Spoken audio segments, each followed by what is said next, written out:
നക്ഷത്ര പപ്പാനിയെ കത്തിച്ച് പുതുവർഷത്തെ വരവേറ്റു. നൂറുകണക്കിന് ആളുകളാണ് ഇവിടെ എത്തിയത്. മലയാറ്റൂരിൽ നൂറുകണക്കിന് ആളുകളാണ് പുതുവർഷം ആഘോഷിക്കാനെത്തിയത്. 110 ഏക്കർ വിസ്തൃതിയിൽ കിടക്കുന്ന മണപ്പാട്ടുചിറയ്ക്ക് സമീപമായിരുന്നു പാപ്പാനിയെ ഒരുക്കിയത്. നിറഞ്ഞു കത്തുന്ന നക്ഷത്രദീപങ്ങളും വർണ്ണാഭമായ ലൈറ്റുകളും ഉൾപ്പെടെയാണ് ഇവിടെ പുതുവർഷത്തെ വരവേൽക്കാനായി ഒരുക്കിയിരുന്നത്. ഒപ്പം 50 അടി ഉയരമുള്ള പാപ്പാനിയെ കത്തിച്ച് ആളുകൾ പുതുവർഷത്തെ എതിരേറ്റു.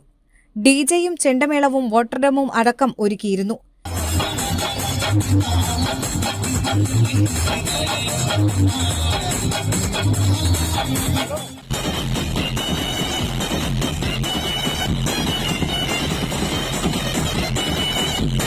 ഇവയുടെ അകമ്പടിയോടെയാണ് പാപ്പാനിയെ അഗ്നിക്കിരയാക്കിയത്.